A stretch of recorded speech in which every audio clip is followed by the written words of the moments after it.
Hey friends, welcome back. In this clip, we're going to taper out the rest of the pouch so that we can get back to the braiding and the second half of this sling. Hope you enjoy. And I'm back. You can see I went back, redid the blue, inserted some yellow. So now the pouch is more even in the coloring. And I've also bundled and tapered the weft down over top of the warps. I'm down to the last two bundles here, and I'm about to turn it into one. When I started and I was wrapping around just a single bundle, I was able to use that its own bundle to keep the loose thread underneath it. I don't have that luxury as I'm weaving out of the weave. So what I'm going to do is I'm going to use another piece of string, and I'm going to use this kind of like when you do whipping and you encircle it.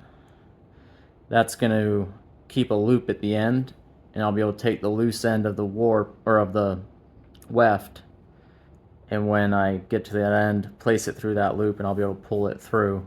So it brings that tail into the into it. So if you're wondering what this yellow thread is for, that's what I'm doing.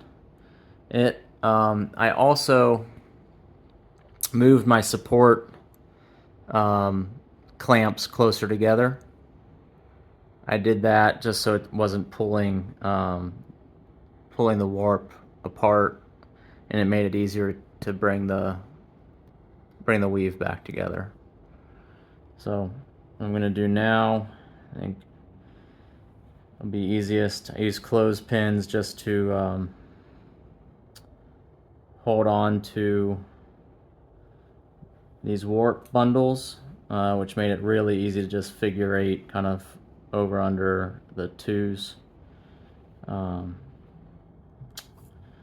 and the clothespins hold the yarn needle pretty easily. So anyway, I'm going to do just a couple passes more of the figure eight, and I'm going to pull pretty tight on these to like really cinch it down about as hard and well as I can.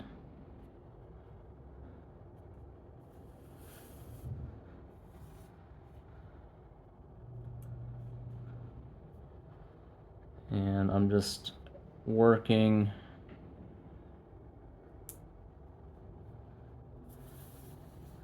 in this figure eight kind of motion at this point between those two bundles, pulling it pretty tight.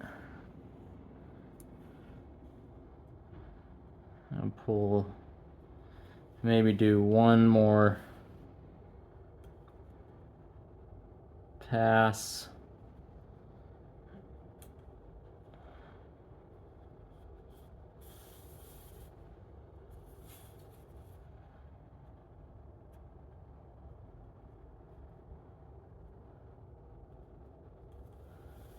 And then this will be the last one before I just bring all of these together. So now I'm just going to bring them all together. I'm moving the clothespins just to hold the whole bundle of threads. And actually the yarn needle, don't really need it anymore, but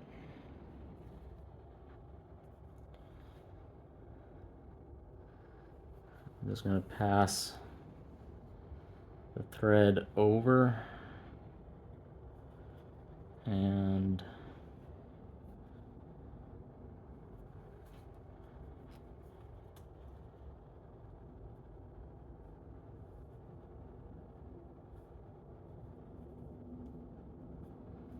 keeping these yarn threads pretty close to one another. I'm not beating it down at this point. I guess theoretically could, but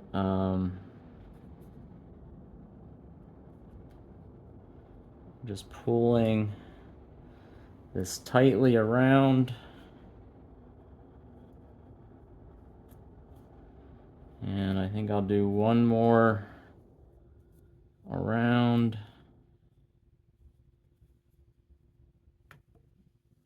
Yeah, why not? One more for good measure. And then I'm going to take this off the yarn needle. And if I did this right,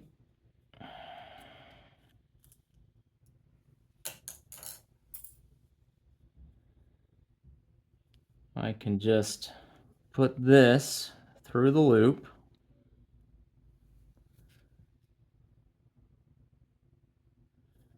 And maybe I did wrap it fairly tight, so it's going to be hard to pull this, but oh, I can pull it down. And so you'll see that's what's going to take that loose end, and I'm bringing it right through the warp. So there we go. And I can take this long loose end and actually, rather than pull 5 feet of it through, I'm just going to cut it there and pull it through. And there we go. That loose end is basically tied into the weave. So it's rather than trying to force a needle through or back stitch it or anything there, it's down into the weave. And the pouch is done. So I can take this off the belt and we can examine, well, it's not fully done, but it's near completion. Well, 2 times is too much. You can see the taper. It's not perfectly symmetrical, but I tried tried to get it to match up. And the tapering was actually in some ways easier bringing it back together because I could control that one at a time, easier than kind of letting it out at the beginning. But now that this part is done, I can resume. Now this is done, I can start resuming with the braid. So I'll get this off, all untied, release all of this, and then get set up to do 24 strand Andean style fist braiding again. So we'll resume.